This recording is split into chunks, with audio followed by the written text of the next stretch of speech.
gangsta party. Like that up. Why you acting like that?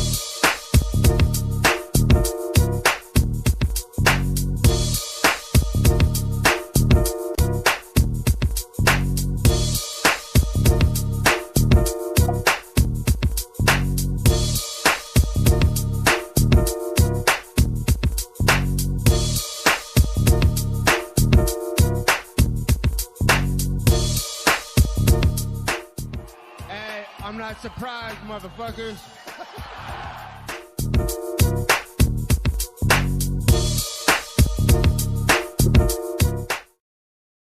It is no surprise, ladies and gentlemen. We are back. We are the Keyboard Warriors, presented by RipTheWarriors.com. My name is Eddie Law. It's Fred Kirby. Back at it again, ladies and gentlemen. This weekend coming up, UFC 260 heavyweight title on the line. Stipe versus Francis Ngannou. But first, we're going to touch on this last weekend, man. If obviously everybody, if not everybody, most people watched this last weekend with Derek Brunson, Kevin Holland. Everyone expecting a big outing out of Kevin Holland. Dude has been impressing. He's fought like 5 times last year, some crazy stuff. Look, he didn't live up to what we thought he was going to do, in my opinion. So what do you think about Kevin Holland here losing to Derek Brunson? Look, man, this is, I don't want to sound like a fucking hypocrite here. And, obviously, I love the shit talk. I'm always one for the boisterous personalities, the outgoing personalities. I love that sort of thing, man. But look, man, quite frankly, I just think he played too much. Big time. Like, straight up and down, he just played too much. I enjoy the talking. I enjoy talking to Khabib. But for fuck's sakes, at a certain point, bro, you are losing this fight. I think that in the beginning, for like the first 2 to 3 rounds or so, I was sort of rocking with it. I'm still thinking like, barring a couple clean punches and a couple clean moments here and there, you're sort of getting dominated. Not really getting hurt very bad, but you're clearly losing the fight, bro. So going into the 4th round, I'm sort of like, all right, bro, fun and games are over. Keep talking if you want, but don't give up the takedown so easy. Don't just lay down on the ground and keep whispering in his fucking ear for the rest of the round. Like, I don't know, dog. There's a fine line between being showboating and then just sort of fucking off and losing the fight, bro. Yeah. Like, I mean, at the end of the day, it's like, what the fuck do you want us to gather from that? You didn't look terrible, but I don't even really know exactly how you look because I low-key felt like you didn't take it fucking too terribly seriously. I mean, we knew what the Brunson was going to do. Brunson was going to come in, pressure, take down, hold you down for the most part. We knew what he was going to do because, Derek Brunson, unfortunately, recently he's been falling in love with his hands a little too much. He's gotten knocked out. I know AZ took him out and all that. Coming into this fight, it was a simple game plan. Get Kevin Holland to the ground because apparently that was super easy and just keep him down. So it was entertaining as for the first, 3 rounds maybe. After that, Kevin Holland kind of shut up because there was nothing he could do, right? He wasn't doing nothing positive in the fight for himself. And the during the cage, during the fight in the cage, talking and all that, great. Talking to, Khabib, yeah, it's funny. Hey, Khabib, give me some pointers, give me some wrestling pointers. Yeah, cool. But at some point, it's like, are you going to try and fight or not? Yeah. I mean, there was a point, I don't remember whether it was the 4th or 5th round, but I know it was really late in the fight. It was early in the round, and Derek Brunson got a takedown. And I remember Kevin Holland, sort of tapping him on the back and going, good job, buddy. And ha, that's funny. But I remember at the time thinking, come on, man, with this bullshit. Seriously, bro, that ain't, I ain't trying to watch him hold you down for 3 more minutes. B, bro, what you think is what you mean, good job, dog? Right. Now you about to lose, I think it was the 4th round. Now you go put yourself in a spot where you got to get a knockout. He's taking you down at will. Again, bro, all this big personality shit's only going to take you so far. At the end of the day, you got to win fights. Now, did this one fight loss ruin his career? Not necessarily, but I'm going to tell you right now, what you did in this fight, you cannot keep doing. The talking thing's cute, but it only really works when you're knocking people out. Right. Bro, if all you do is run your mouth and get your ass whooped, it ain't got the same allure to it. You know what I mean? It only really works when you're knocking folks out. That's really what made Conor McGregor such a star. Sure. Like, he kept him with that fucking mouth. But beyond that, he was delivering the results. He was knocking motherfuckers out in the first round. You know what I'm saying? Like, bro, you can't keep running your mouth but getting dominated in the fight, dog. Like, at a certain point, you got to do something. Look, you could talk all you want when you're winning, but if you're losing and you're getting dominated, you need to cut it out and focus on what you're doing. But bottom line. Exactly. Let's see. Oh, everyone's here. What's up, Otis? What's going on, dude? Raiders in the chat. LC was good, bro. Appreciate the compliment there. Beers. Yeah, I did get mine cleaned up a little bit. It's pretty nice. Jesse's here. What's up, dude? Let's see. I'll get to your comments there, Otis, in a second. Appreciate the love on the intro, man. It's actually pretty. Yeah, I like it. It's a fun one. Jesse saying, "What's up to everybody? What's up, dude? Hope you're doing good, man." Holland was calling out Adesanya too. He might as well pack it up. He ain't beating Adesanya like that. So he ain't beating Adesanya, period. I mean, let's not get fucking crazy about it here. He's a cute striker, but let's not let the fucking Jan fight. Again, boy, I love MMA, but y'all are the most fickle fan. We are the most fickle fans in the world, boy. One remotely bad performance. Y'all going to start. Watch. Izzy going to have to come down and stomp the shit out of a couple people at fucking middleweight to remind y'all. Like, I get it. He lost to Jan. That wasn't a good performance, but let's not get crazy, bro. He'll smoke Kevin Holland. And I like Kevin. I even think that Kevin could have done better in this fight had he taken it more seriously. But at the end of the day, as the great Big Nipples once said, son, there are levels to this shit. And I'm sorry, but Kevin ain't quite on Izzy's, Jack. Let's not get crazy. And I'm still gonna watch Kevin Holland. Dude's still a fun guy. Yeah. Even the talk still makes me, laugh, and I still enjoy it. But you gotta win, dude. Yep. You gotta win. Otherwise, take us to the G League with that stuff there over to Bellator or something or PFL. Well, that's what'll happen too. He'll get a couple more chances, but if he lays a couple more eggs like that, where he just talks and then loses, they will ship him the fuck out. You're no Diaz brother, my guy. Yeah, exactly. All right, moving on to let's just get to Otis's question, Otis's segment here. Who's your winner of the weekend? And how's it not Adrian Yanez for that fantastic display of striking, leading to a knockout? That to me, we knew what Adrian was is capable of something like this, but that was surgical. I mean, it was beautiful. Yeah, perfect finish. Extremely impressive. That's hard to argue with. I like arguing with Otis about the fucking winners of the week, but that's especially on a card like this where if Kevin Holland had a shine, that was a shoe-in, but he laid an egg. Derek Brunson definitely ain't your fucking leader of the week. No. Who's in the co-main event? Who knocked out the fucking song prick? Max Griffin. Max Griffin. He would be up there. That was a pretty impressive finish. Which takes you right to Otis's next segment. Who impressed you the most? Personally, Max Griffin really impressed me with that knockout of a Song. Right. And I thought Song was doing really well. I mean, he was eating some shots, but he wasn't getting, hurt too badly. And then just boom, one hitter quitter. Now I know a bunch of you crybaby. We gotta name them what are they? The fucking the MMA liberal left or whoever. I see the he punched him in the back of the head. And to be fucking fair, it looked like he did maybe mop him one time on the back of the head. But again, I love you fucking cocksuckers that have probably never even been in a fist fight on the street before. That sort of when you're fucking unloading on somebody, I'm sure he probably didn't necessarily expect him to drop like a sack of potatoes like that. Yeah.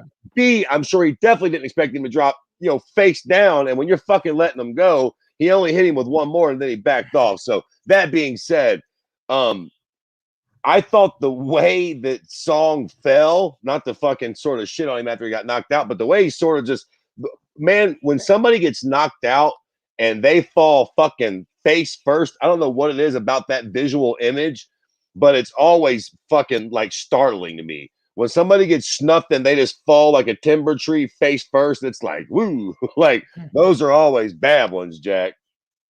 No, you're 100% right. And again, I mean, I don't know, dude. With the Kevin Holland fight, left this whole event like a bad taste in my mouth because of Kevin Holland fight. But either way, let's go over to some of the rest of the performances. Montserrat Ruiz gets the decision whenever Cheyenne Baez. My favorite part of this whole thing, Baez comes in. Her husband fought earlier in the night, lost. Good man, got in the corner with his wife and all that, which is great. But she goes out, and the funny thing is, people were complaining about what was her name? Freaking name. Let me pull it up again. Sorry, Reese. They were complaining about Reese having like being like a one-trick pony. Well, then stop the one-trick pony. She couldn't, right? There was like the headlock toss over and over again, just holding her there, putting the pressure on her face and everything. A lot of people complaining that the ref wasn't standing him up enough and all that. Fair enough, but either way, Baez is gonna come up with something else to impress me. A lot of people coming up saying Baez is gonna be, oh, she's so great, she's gonna knock this chick out, whatever. She's the next big thing. I didn't see it, and I don't see it because you should have been able to stop that one-trick pony. Yeah, I mean, listen, man. At this point, I'm so fucking look. I'm rooting for the striker too. You know what I mean? If we're going into a fight, and I know that one fucking person has the ability to wet blanket you, and the other person is this dynamic striker, bet your sweet fucking tits and cocks that I'm rooting for the striker to knock that wet blanket the fuck out. But I am a fan of pure martial arts and unfucking filtered, full-on fighting. So I also look, this is why we watch MMA. If you can't stop again the one-trick pony or the takedown or the smothering or whatever, then look, man, go watch kickboxing, go watch Glory, go watch boxing. A lot of really great boxers out right now, man. There are, and I'm not even being cunty, just real talk. If you can't, and I don't like the lay and pray shit either, but I suppose in a weird, strange way, I do sort of like it. And I'll tell you what I mean by that. Because again, it's that real shit. Stop it. Stop it if you can. You know what I mean? Like, bro, if we got into it, I'm short of me poking you in the eye or biting your finger or some little pussy ass shit. If we got into it in the alley or in the bar, this is how the fight's gonna go. I don't give a shit if you're a better boxer, you can kick harder. If we get into it at a fucking Applebee's and I grab a hold of you and hold you down and you can't fucking stop it, that's called real life, motherfucker. What you want me to do? We ain't playing games. This ain't rugby. We got a few rules here to prevent little sissies from biting and scratching in the eyes. Right. But other than that, you got to be a man or a woman. And listen, here's the thing, too. If you're good enough, somebody can't do that to you. Go on and try to do that to fucking Jon Jones or DC or even fucking Damian Maya or Dylan Dennis. And I just know, calm down. I know some people have been successful at holding Damian Maya down, but my point is there are counters for damn near everything.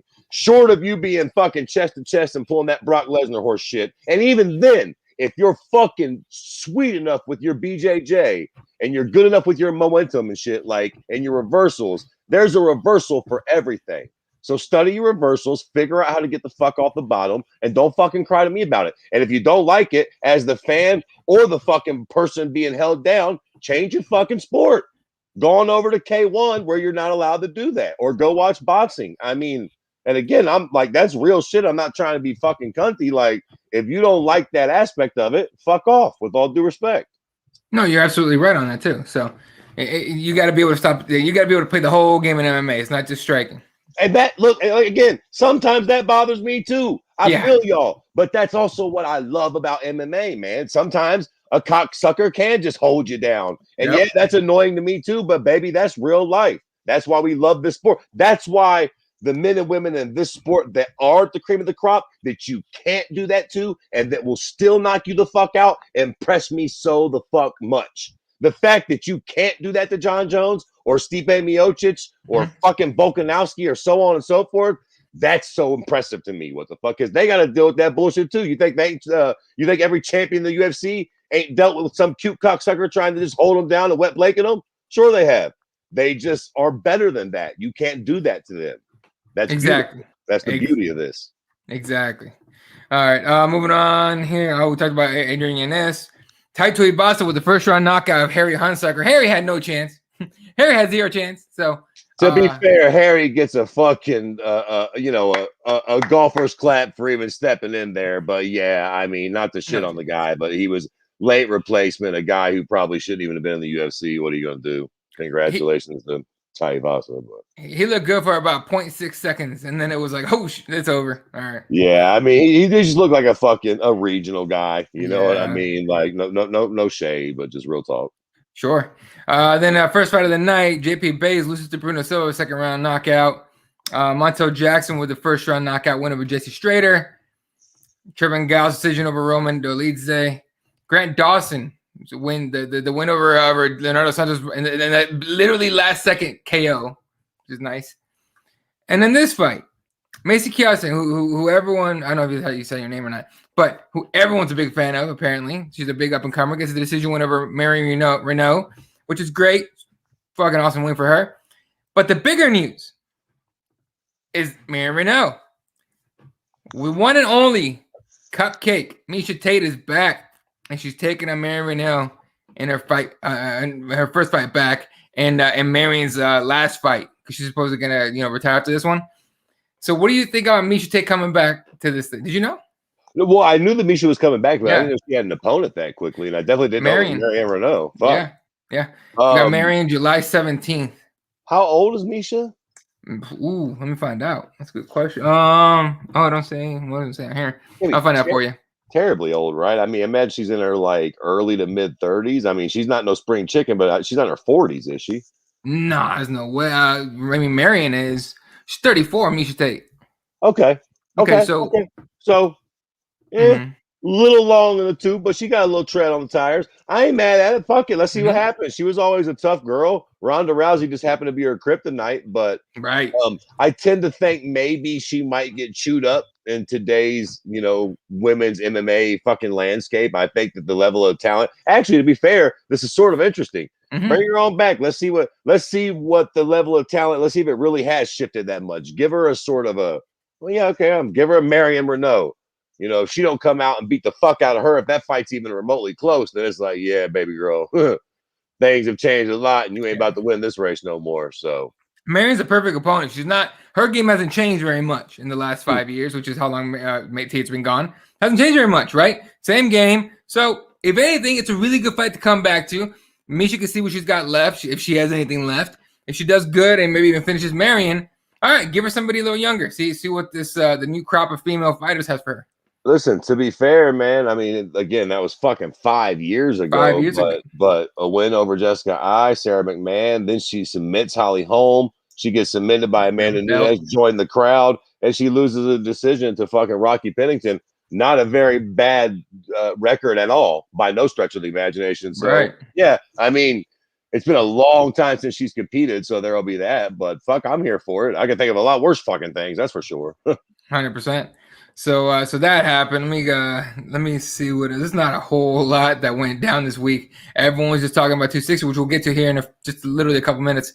Let me get back to some of the comments here. Yeah, well, let me ask you this then. Hold on. Did you hear about this Mike Tyson shit?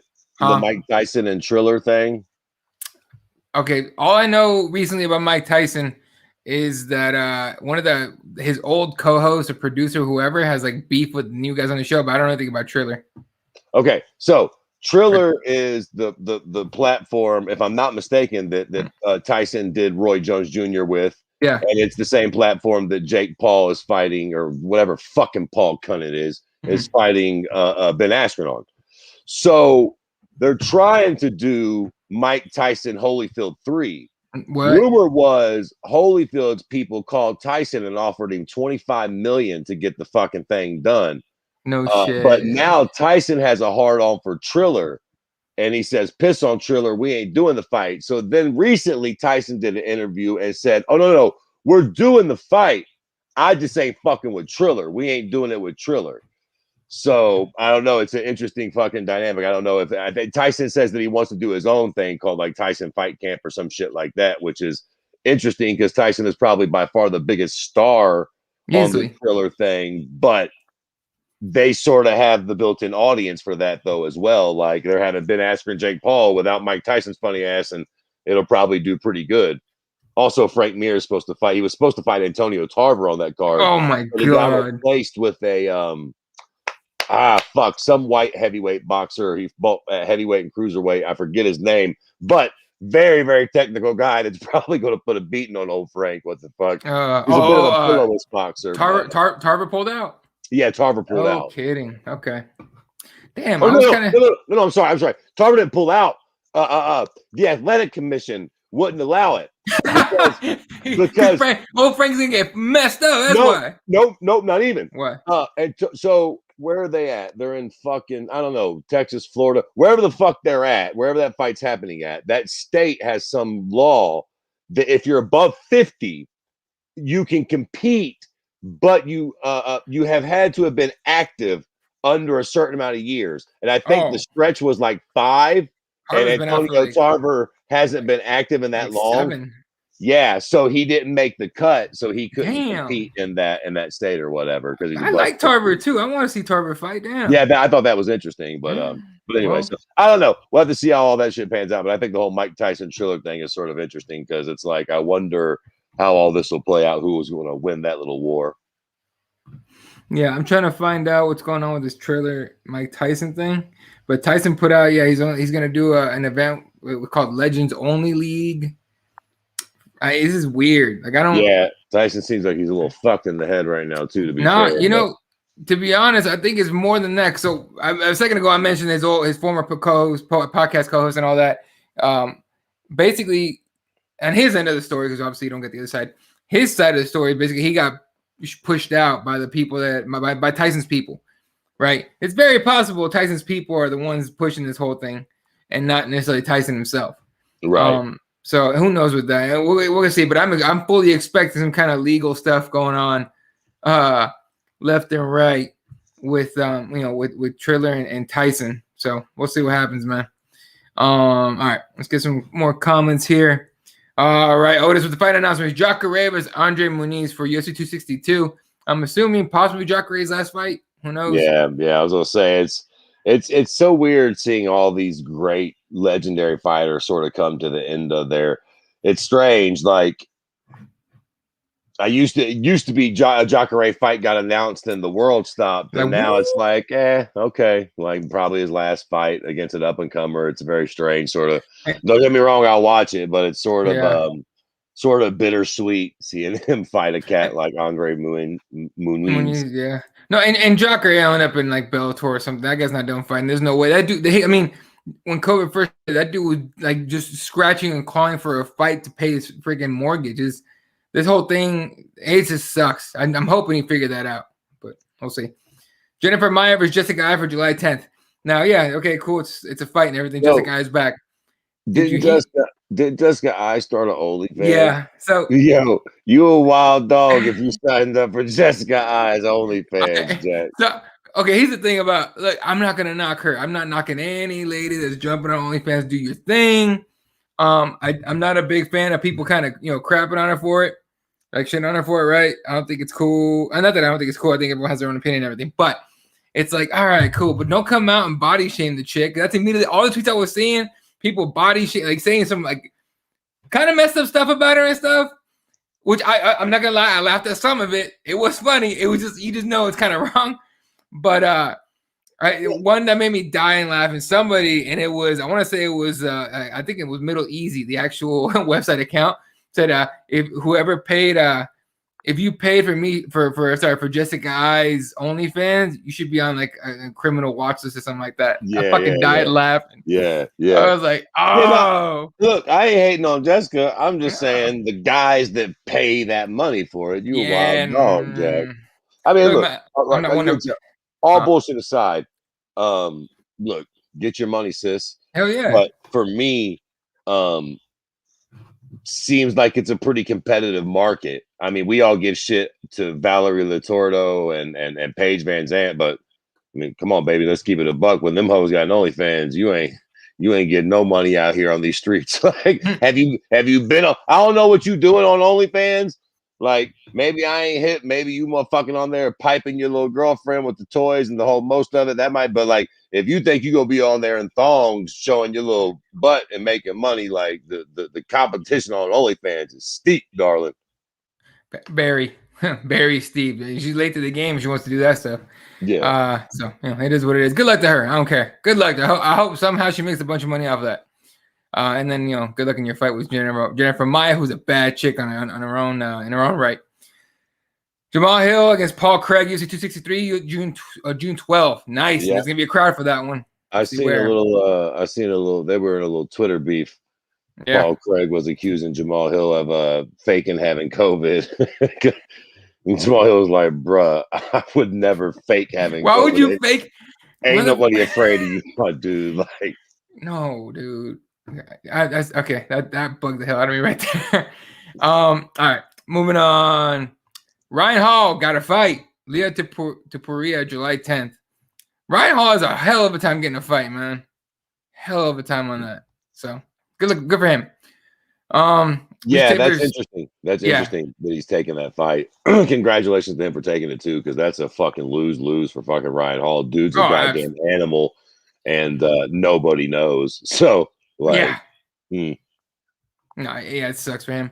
All right, Miesha Tate versus Marion Reneau, which we talked about already for July 17th. TJ Dillashaw, Corey Sandhagen, May 8th. The return of TJ Dillashaw.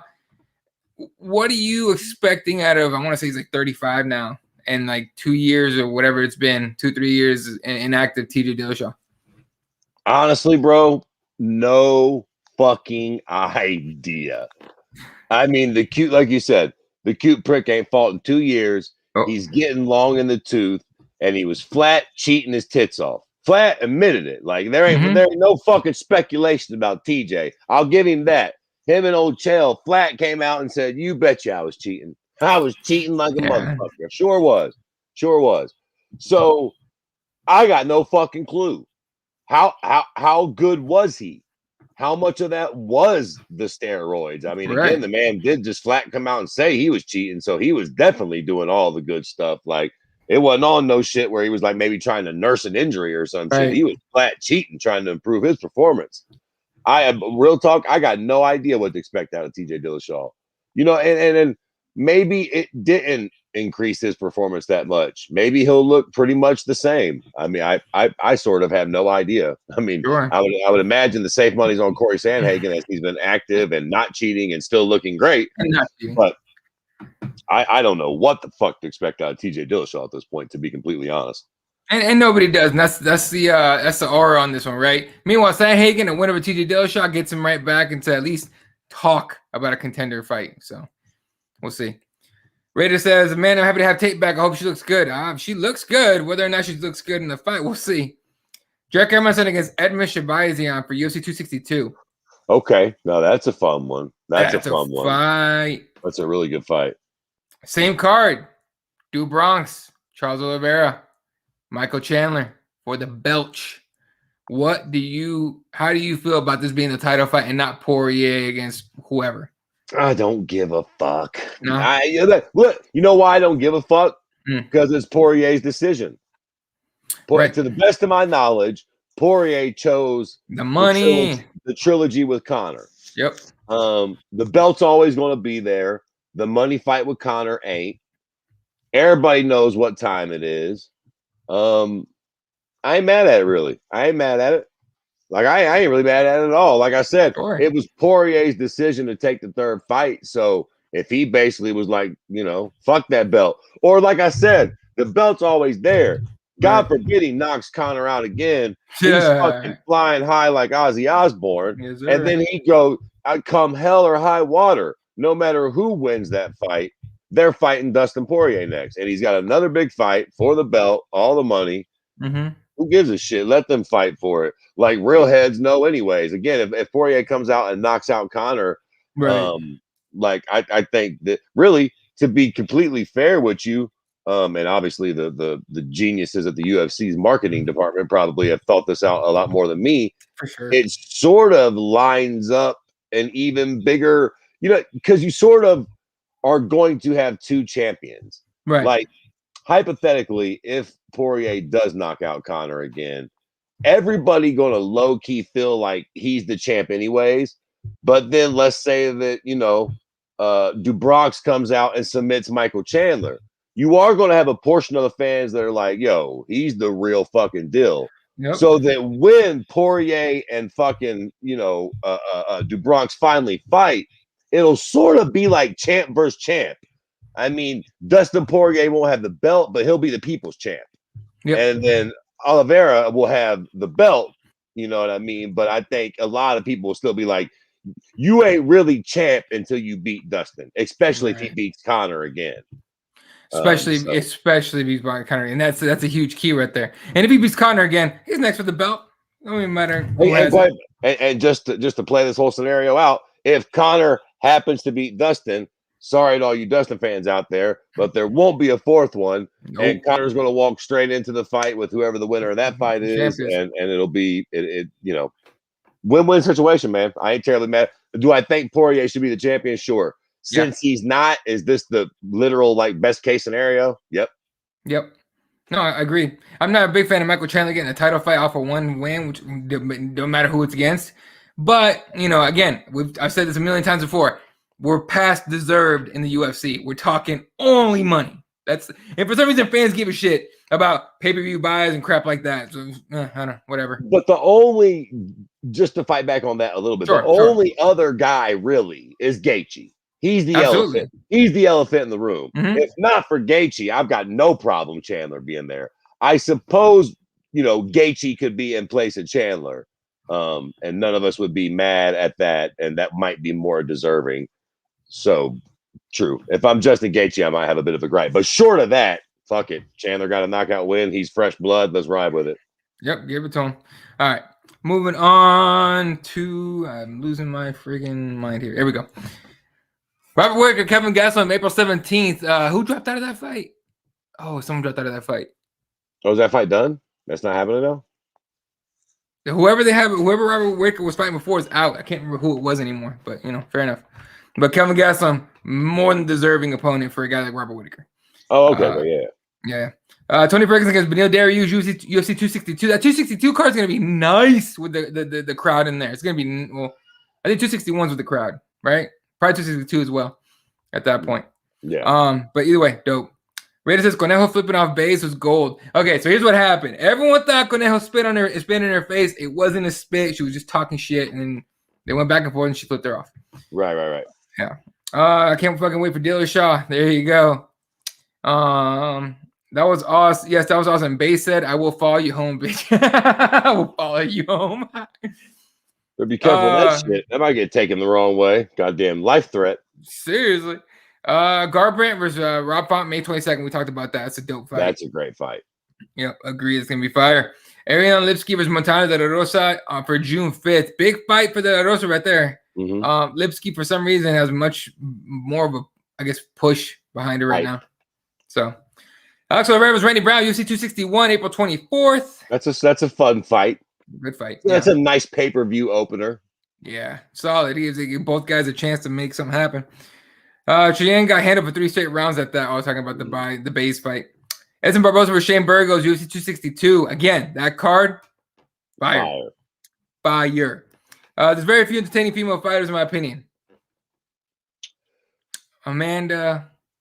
I mean, what do you mean by entertaining? Do you mean in the cage, or do you mean with the fucking just Ronda Rousey sort of antics? Right. I would sort of agree with you on both fronts, but I would say that there's a few fun to watch female like Weili Zhang is incredible in the cage, Sure. But to be fair, and I don't think it's just because she don't speak English. She's just not, all that charismatic outside the cage. Same could be said for, matter of fact, every fucking female champion in the UFC right now is stupendous to watch perform.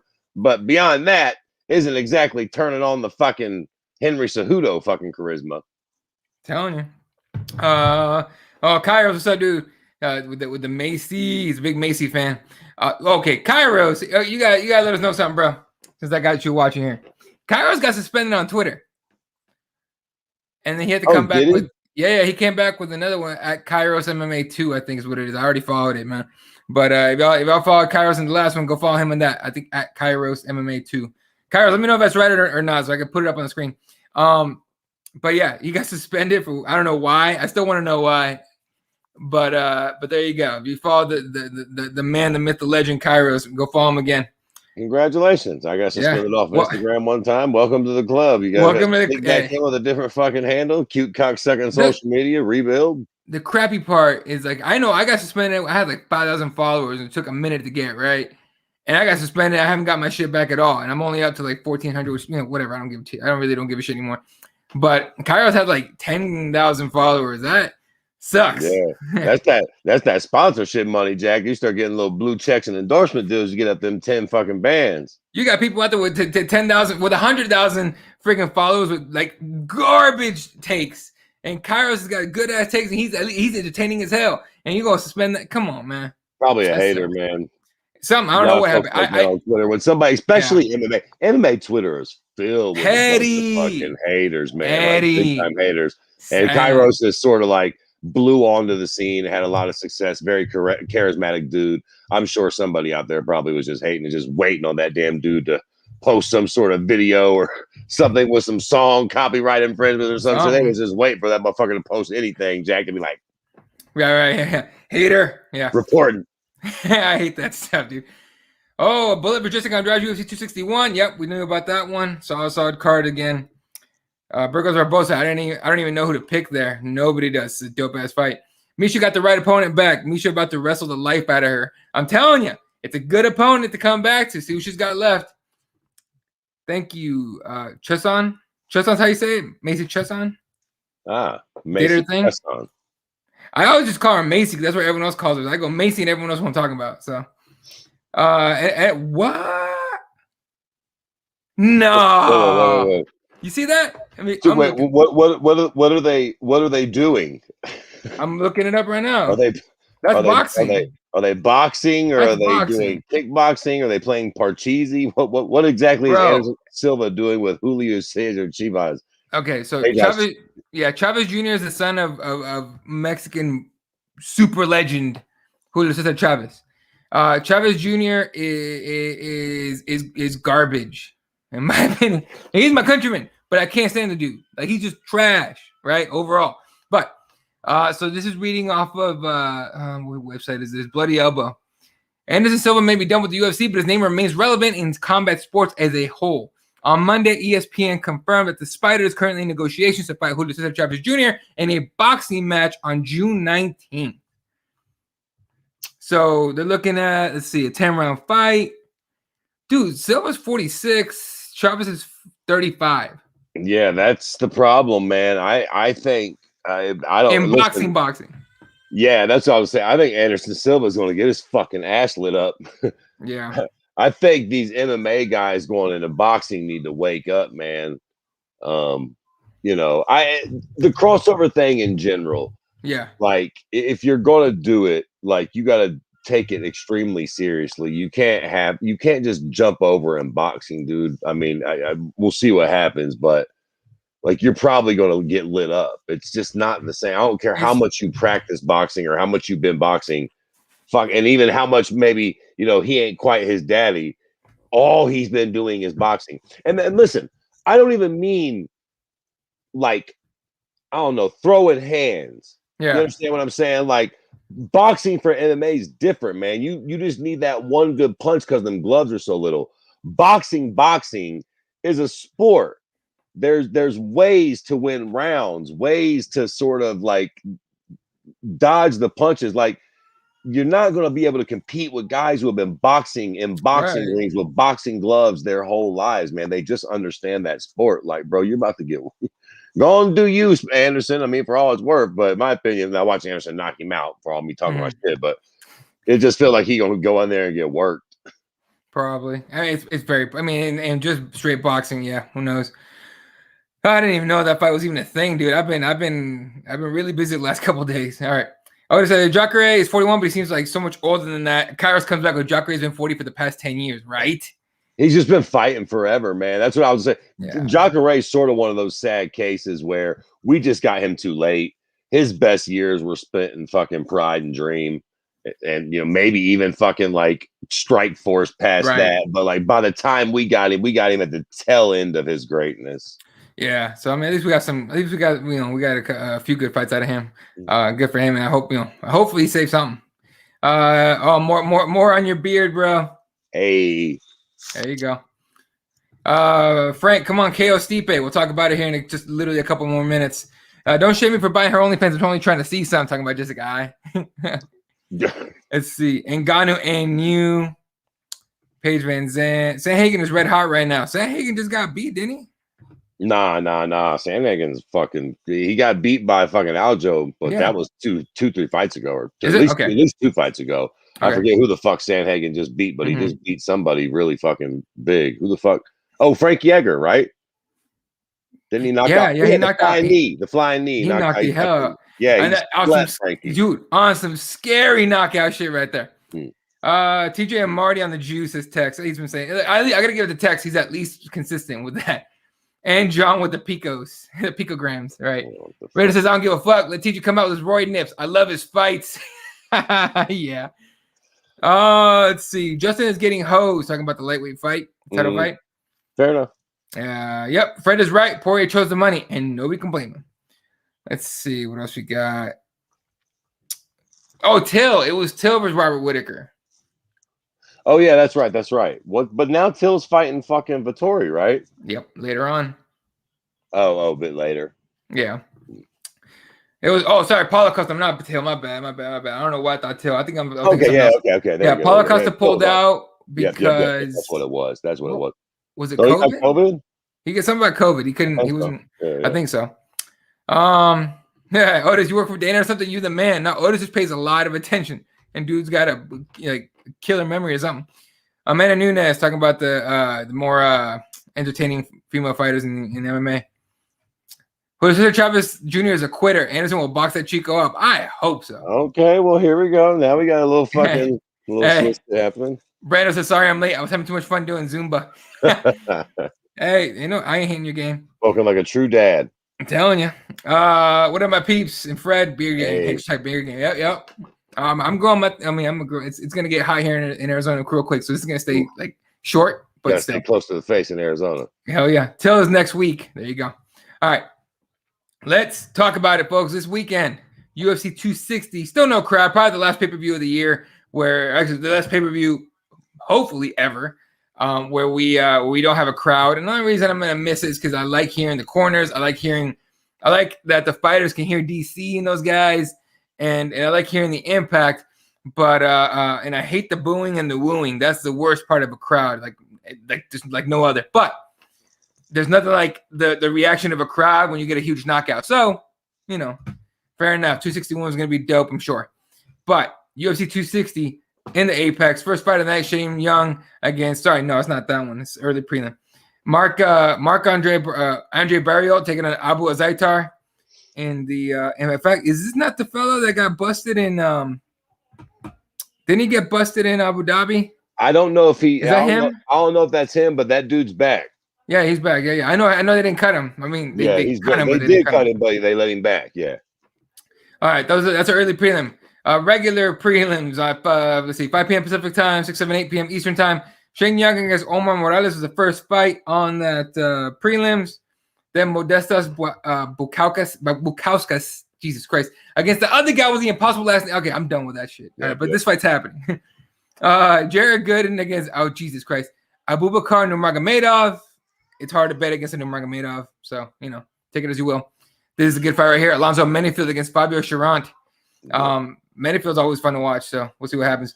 But the pay-per-view is, actually, I'm going to use a different one here for this. Let me pull it up right.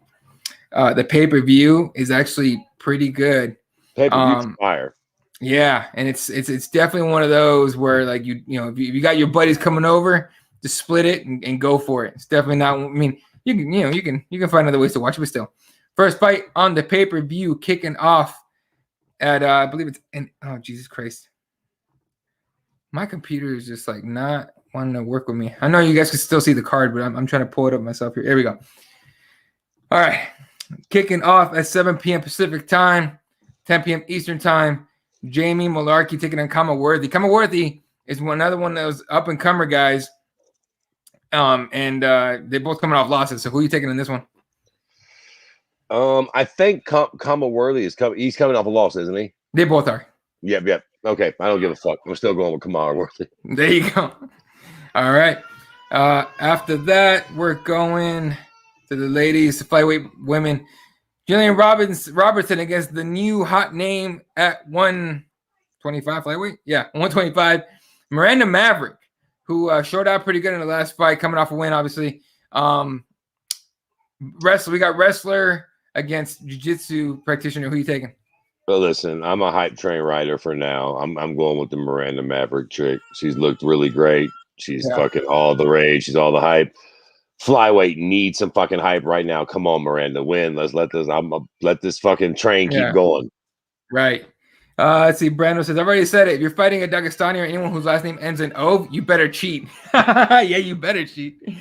Shoot. Poke that dude in the eye 15 times.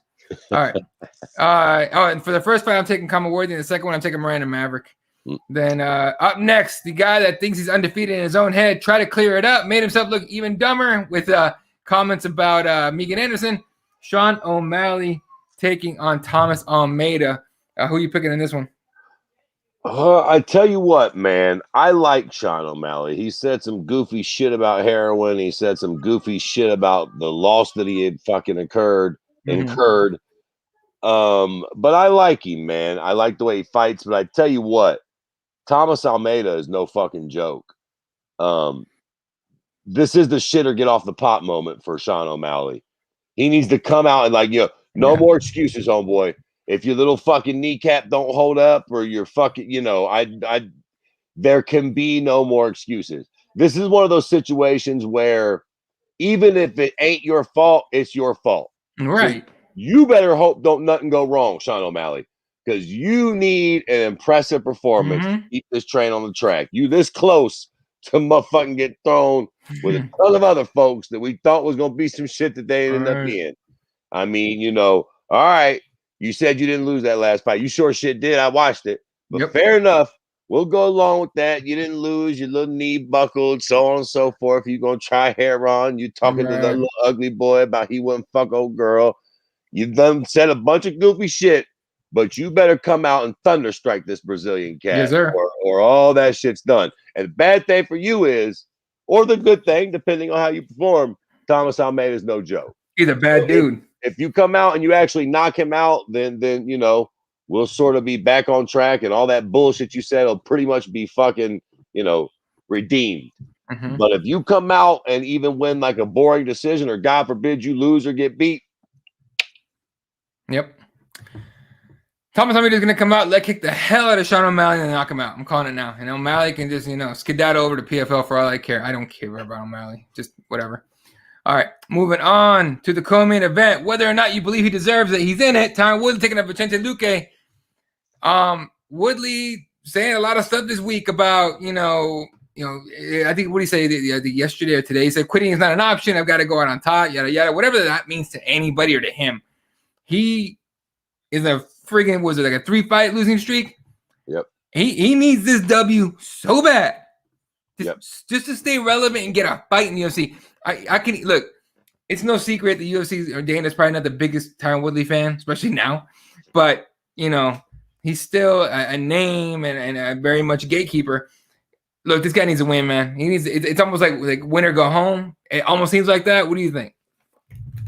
I tell you what. So for me, contrary to what I said earlier about Kevin Holland, about that winning shit. For me, with Tyron Woodley at this point, it really ain't about winning. Not at all.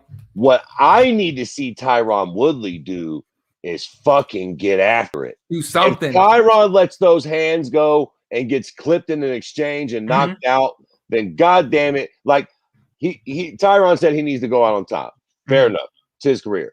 For me, as the fan, Tyron does not need to go out on top. If he's going to go out, he needs to at least go out on his shield. What I do not want to see from Tyron Woodley is what we've seen the last 3 times.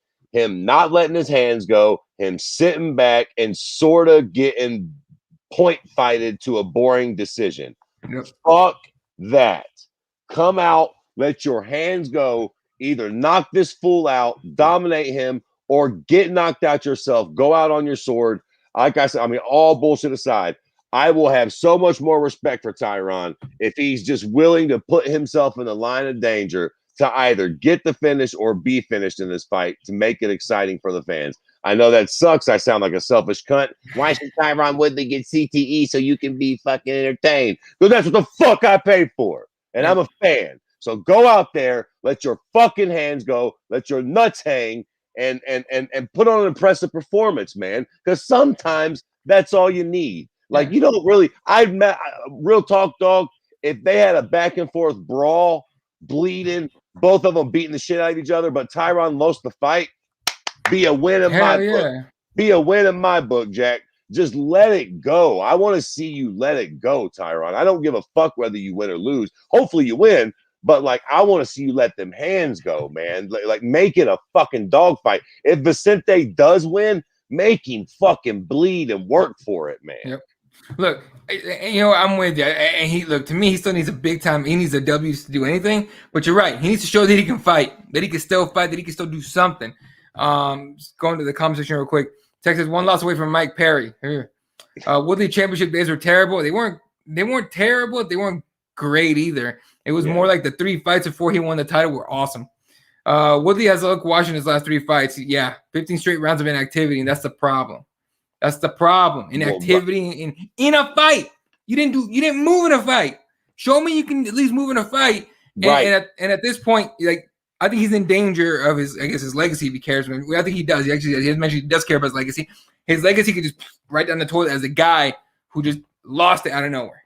I feel like, and this is no shade to Colby or to Kamaru or any of the guys, Gilbert, that beat Tyron. But I feel like Tyron be losing. They don't be winning. The last dude that beat Tyron Woodley, unless I'm missing some shit, and I very well could be. I smoke a lot. But was like Nate Marquardt. Nate Marquardt beat Tyron.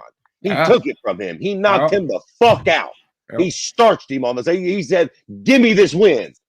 Fucking Colby and them just sort of sapped his will and pumped it out. Like he just sort of sat back and lost those fights, man. He didn't try to win and then still come up short. He just sort of held back and held his hands. You know what I mean? Like I just don't feel like he's getting beat. He's just sort of waiting back and losing. And that's almost worse than actually getting beat and actually going for it and just getting slept. Fuck it. Sorry, I got a text. Fucking got family texting. Yeah, no, you're right. You're 100% right. And Colby out wrestled him too. Yikes. We haven't seen Woodley wrestle shit in a few fights. Quite a few fights since the Till fight, I think. Last time we saw him wrestle anybody, and he wrestled the guy who can't wrestle. So take it as you will. I'm taking Vicente Luque by knockout, unfortunately. And you know what's funny about all those fights again? And listen, I'm not the biggest Tyron Woodley fan, but I still think Tyron could potentially win all those fights. He could have. He could have won every one. I think he could knock Colby Covington out for sure. He just wasn't letting his hands go. I think he was so worried about Colby knocking him out that he didn't give himself the opportunity to knock Colby out. I said that around that fight, and I still say it. He's a better boxer. He just Colby's willing to do exactly what Tyron wasn't. Right. Go for it. Let his hands go. Come right the fuck after you. And fuck it. If I get clipped, I get clipped. But here I come, motherfucker. That's what Tyron needs to do to Vicente. Get right the fuck on him. Let them bombs go. If you get fucking countered and dropped, so the fuck be it. But don't do it stupidly. Don't Fabricio Verdum Stipe. Fucking don't run at him. But come at him, man. Don't be fucking sitting there on the outside waiting to get leg kicked all night, for fuck's sakes. And this is the last thing I'll say on Woodley, because I really do hope I'm rooting for him in this fight. I'm picking Vicente, but I'm rooting for him in this fight because, you know, something happened to that man after he won the title. He stopped trying to win. He started trying not to lose. But once he lost the belt, he kept on trying not to lose, right? And it's just that's not the way you win the MMA, I don't think. Nate Marquardt put that man into the other world. Tyron better have seen that sports psych to find his way. Done something. Don McGuire was good, bro. Kobe's a joke. Woodley lost his heart. Very possible. You could definitely say that. All right. Main event of the evening. The heavyweight belt is on the line. Francis Ngannou. Second shot at Stipe. Stipe's got leading this one 1-0. We got the rematch for the belt. You see the numbers there. Both men coming off wins. Ooh. It's hard to pick this one. Because with Francis, you still haven't seen enough to say, hey, he can handle Stipe shooting at his legs the entire fight. But you can definitely tell there's been a lot of maturity in that one. Of course, there's people saying that, you know, Ngannou's been, you know, focusing on his wrestling, on his takedown defense, on his jiu-jitsu and all that. What do you think we see in this fight? Who do you think comes out the champ? I mean, you said a lot, man. I think it's really hard to call. Obviously, right. Listen, Francis is working with the right people. The people aren't stupid. The counter to that, though, is so is Stipe. These men have fought each other before. They both know exactly what the other one wants to do. I guess the real question just comes down. First off, we all know Francis can land that knockout shot. He didn't do it the first time, but DC was able to knock out Stipe. And it's not to like put any sort of shade on Stipe's chin, but to think that just because Francis did not knock out Stipe in their first fight, it does not mean that he won't clip Stipe with a fucking glancing blow and sleep Stipe in the first round of this one. So I think that's sort of something we all just have to account for. How crisp will Francis striking be? Will he be calm and comfortable to really sit down on his punches? Will he get wild and crazy and loopy because of being worried about the takedown? All those things are sort of really important. I guess who the fuck knows? You know what I mean? But we do know that eventually Stipe is going to look for the takedown. We do know that in the first round, Francis is going to come out aggressive, but probably very cautious. He's not stupid. We all know how the last one went. So we can all assume that Francis will come out and be, you know, looking to land that big fucking shot. Really, for me, man, that first round, it's really just going to sort of come down to that. You know, I think Francis is probably going to be trying to counter and play the sniper game, be real careful, not expend any energy, try to keep that fucking strategy going in the second round. If he doesn't clip Stipe and knock him out in that first round, I think as the fight goes on, Stipe is going to get a little more and a little more confident to get into that firing range and grab a hold of Francis. And at that point, I don't know. Maybe Francis has done. Listen, Stipe's not exactly Habib Nurmagomedov. So maybe Francis has done enough to sort of keep him off of him. But you know, I wouldn't bet my firstborn child on it. I mean, I would assume that Stipe still finds a way to take him down, especially if Francis starts getting tired. The problem with the 3 fights that Francis has won to get back to the heavyweight belt is he hasn't really had to do a whole lot. He's been knocking these fools out in the first round, so we still don't really know if he might not get tired again. So I don't fucking know. I'm rooting for Francis. I feel like such a traitor saying that. Stipe is an Ohio boy. He's such a good guy, fucking firefighter. What's not to like about Stipe other than his fucking mush mouth? You can't understand a word he fucking says. But I just look, the winner of this fight fights Jon Jones. Let's go ahead and just put that on the table. That's all. That's a done data. And who do you want to see in there, right? The sexier fight is definitely Ngannou versus Jon Jones, especially if Ngannou can win this fight in the way which we assume he will. I tell you what, though, that being said, if Stipe can knock Francis out, if he can finish him, then maybe him versus Jon becomes a lot more compelling. But like, I think if Francis knocks out Stipe, impressive fashion, sleeps him out, then that version of Francis being the champion versus Jon Jones is one of the best fights we can make in MMA right now. So Jon Jones is a win-win on this one. Win-win. He faces Ngannou, the Predator, the guy who everyone wants to see as heavyweight champion. Everybody. I'm telling you, 99.9% of people want to see Ngannou versus Jones for the belt next, right? That being said, if Stipe wins this fight, we get Stipe versus Jon Jones. Jon Jones, the greatest, possibly the GOAT, taking on the greatest heavyweight of all time. You know what I mean? Like, either way, it's a win-win for Jones. Obviously, like you're right, sexier fight, bigger payday, whatever, yada, yada, Ngannou. But as far as legacy, prestige, and all that stuff, you take on the greatest heavyweight of all time, and you win, there you go. So Jon Jones is a win-win no matter what. But you're right, I want to see Ngannou. And I'm picking Ngannou in this fight. I think, I think not seeing very much out of him in the last, 2-3 fights. Let's see what his fights. So after losing to Stipe and Derek Lewis, comes back, knocks out Curtis Blades early in the fight, knocks out Cain Velasquez early in the fight in 2019, knocks out Junior Dos Santos in 1 minute and 11 seconds, and then takes Rosenstruck out this last May 2020 by knockout. And, you know what I mean? Like, we haven't seen very much of him, but neither has Stipe. So maybe he does something. He has figured out takedown defense. We'll I will say this too, man. Just to close out with this, I agree. Sort of want to see Francis win, so on and so forth. It would be interesting if Stipe, and look, would it be fucking advisable or smart Of course not. But what is one of the main reasons we all love Fedor or loved Fedor and Jon Jones for that record? Well, that and they would sort of run at their opponent's strengths. Right. When Fedor fought fucking Minotauro Nogueira, people were terrified of his guard, and Fedor dove into his fucking guard like it would and cut right through it like a knife through butter. And I still remember watching that, being like, "Holy shit!" Like he's getting into Minotauro's guard. Fuck Minotauro's guard. He's pushing it to the side and beating the dog shit out of Minotauro. And Jon Jones has fought, Lyoto Machida. Oh my God, what's he gonna do? Fuck, he knocked Machida down with a strike and then choked the fuck out of him. Standing.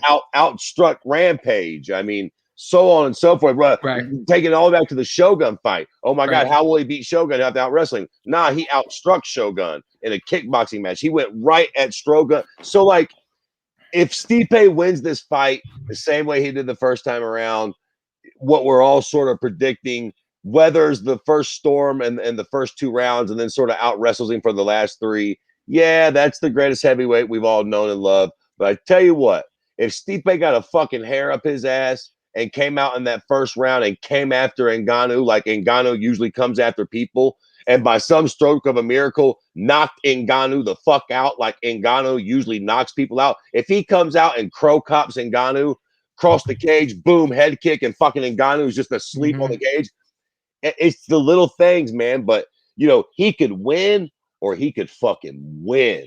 And in that case, him versus Jon Jones is so much more sexy. Huge. You know what I mean? Like if he comes out and if he runs right through fucking Francis, like he doesn't sort of win a decision like we all thought he would, but like he Francis Ngannou. If he does that, it sort of changes everything, man. It's not always, just how you win, but like that finish and an emphatic finish is really fucking important sometimes. Right. All right, get to some comments here and then we got to go, man. Would lose, he'll be out. Probably true. He was scared of getting KO'd by Wonder Boy too. That's why that second was it the second fight? The first fight that was terrible. I can't remember. Francis, right? Francis needs first round knockout or much of the same from the first. Yeah, you're probably right. We'll see though. Like them both, all comes down to who will fight John faster, and that's Francis. Oh, of course he will. Stipe for me, and Ngannou's with Dewey Cooper, former boxer, so it will be good, right? And still, Ngannou's making good strides, but Stipe let that shot land like DC's did. Stipe's going to make, won't let that shot land like DC's did. Stipe's going to make Francis fall back on that green ground game and get finished on the ground. Very possible. Next Wednesday, you better come on the show in a plastic fireman's helmet hollering OHIO, Fred. I fucking better. I tell you what, if Stipe does come out and win, at some point I got to start supporting the fucking prick. Stipe will fight in summer 2022. That's the other downfall. Is that Stipe is very inactive. So I feel like if you're picking Ngannou, you're picking Ngannou by knockout, of course. Well, yeah, no doubt about it. Yeah, Ngannou wins by knockout. I agree with you. And we finally disagree in a fight. There you go. All right, folks. So that's UFC 260 is this weekend. Don't miss it. We won't. We'll find a way to watch it. And then we'll come back and talk about that shit on Wednesday, all right? Shout out to everyone that tuned in today. Don McGuire, Austin Okanu, Unbroken, the homeboy was here. Brando, my brother Brando was here. Don, I think I said Don McGuire, right? Yeah, Don on Facebook. If you go find him. Head Kick Audio, always doing work in the MMA sphere, over in the space. Tex, Otis, my man, as always. Appreciate you, man. We got our boy Jeremiah, Adam Woods, always busy. Adam makes me feel so lazy because he's doing freaking like 18 interviews a day. I know. Yeah. Texas Ranger was here hanging out. Raiders, always appreciate you. She's whooping ass in that fantasy pick'em thing and typology. She kills. She's a beast, though. She's a killer. Too much. She knows way too much. Kairos, make sure you follow him at Kairos MMA 2, I think, on Twitter. He got suspended for whatever reason. Let's see who else did we have earlier tonight. I know Liam was here way early before we went live. Appreciate you, man. Jesse, of course, our brother Jesse out in California. All right, y'all. Appreciate the hell out of you guys. Of course, all the social medias and everything. KeyboardWarriorsMMA.com, at Kirby_MMA on Twitter, at Elaw32 on Twitter as well for myself. Of course, RepTheWarriors.com, SpicyPros.com are the sponsors. Make sure you guys hit them up, order some stuff, help us out. And it's going to do it for us, all right? So for myself, Mr. Fred Kirby, good night. Good night, Wilshire.